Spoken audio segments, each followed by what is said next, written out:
action, let's go. trouble 찾으러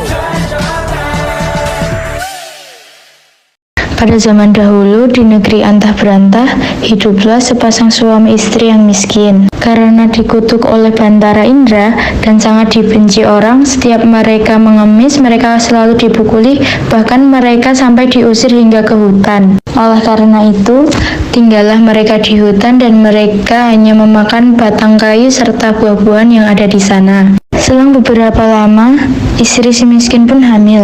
Ketika menginjak usia kehamilan 3 bulan, sang istri ingin sekali memakan buah mangga yang ditanam di taman kerajaan. Si miskin pun terketuk hatinya, karena dahulu ketika ia masih menjadi raja, ia tidak ingin memiliki anak. Namun sekarang ia akan memiliki anak dan akan menjadi seorang ayah. Ia pun berkata kepada istrinya, "Istriku, apakah kamu ingin membunuhku?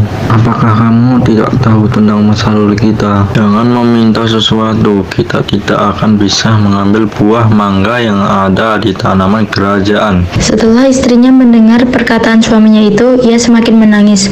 Lalu suaminya pun berkata, "Istriku, jangan menangis. Aku akan mencarikan buah mangga itu dan memberikan kepadamu." Istrinya pun berhenti menangis. Lalu si miskin pun pergi ke pasar untuk mencari buah mangga. Ia ragu untuk meminta buah tersebut karena ia takut orang akan memukulinya. Pedagang buah mangga pun bertanya kepadanya, "Hai miskin, apa yang kamu inginkan?" "Jika Tuhan memiliki belas dan kasihan, berikanlah saya sebiji buah mangga yang sudah busuk, Tuhan." Lalu si pedagang pun memberikan si miskin buah mangga, makanan serta kebutuhan lainnya. Si miskin pun heran karena biasanya ia selalu dipukuli, diusir, hingga dilempar batu atau kayu. Setelah ia berpikir seperti itu, ia pun pergi ke hutan untuk menemui istrinya. "Istriku, ini buah mangga, pakaian, dan beberapa buah-buahan lainnya." Kemudian istrinya menolak apa yang diperoleh si miskin tersebut. Istrinya pun menangis dan tidak mau makan jika bukan buah mangga yang ditanam di taman kerajaan. Istrinya pun berkata, "Biarkan saja aku mati." Si miskin pun sangat terpukul melihat perbuatan istrinya. Kemudian ia pergi menghadap Maharaja Indra, dewa yang sangat itu sedang mengadakan pertemuan raja. Lalu ia masuk ke dalam dan Baginda Raja pun berkata, "Hei, miskin, apa yang kamu inginkan?" Si miskin pun menjawab sambil memohon, "Tuanku, ampunilah hamba. Hamba datang ke sini ingin meminta buah mangga yang sudah jatuh ke tanah, Tuanku." "Tolong ambilkan setangkai buah mangga untuk si miskin ini," suruh Baginda Raja kepada prajurit kerajaan. Kemudian diambilkanlah buah mangga tersebut untuk si miskin. Setelah itu, si miskin pun berterima kasih dan menuju pulang ke rumahnya yang ada di hutan. Setelah dilihat oleh sang istri, akan si miskin datang membawa setangkai buah mangga. Ia pun tertawa senang sambil memakan buah mangga tersebut. Si istri menangis ingin memakan buah nangka yang ditanam di taman kerajaan dengan cara yang sama.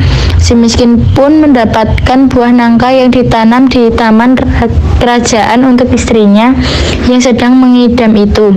Selama si istri hamil, banyak makanan, pakaian, beras, dan peralatan yang diberikan kepadanya. Pada waktu yang baik dan tepat di mana pada malam hari itu bulan bersinar terang. Pada waktu itu juga, istri si miskin pun melahirkan. Ia melahirkan seorang laki-laki yang sangat tampan, anak yang diberi nama Mahakarma, yang artinya anak di dalam kesulitan takdir Allah Subhanahu wa Ta'ala melimpahkan kepada hambanya. 3 bulan kemudian, si miskin pun menggali tanah untuk membuat tempat tinggal keluarganya. Ketika ia menggali tanah untuk menancapkan tiang, ia menemukan karung besar yang berisi banyak emas. Istrinya pun datang melihat dan berkata, "Emas ini tidak akan habis sampai anak cucu kita, suamiku." Ia pun menjadi kaya dan membeli barang-barang kebutuhannya seperti kendi, utar-utar, pelan kuda, keris, dan sebagainya. Lalu ia menimbang anaknya dan berseru, "Jika engkau sungguh-sungguh anak dewa yang ingin menerangkan wajah ayahanda ini, biarkan negeri di hutan ini menjadi negeri yang lengkap dengan kota parit dan istana, serta menteri rakyat semua raja-raja besar." Terkabullah permintaan itu dan si miskin pun menjadi raja dan berganti nama menjadi Maharaja Indra Angkasa. Kemudian sang istri pun ikut berganti nama menjadi Ratna Dewi dan negeri pun dinamakan Puspasari.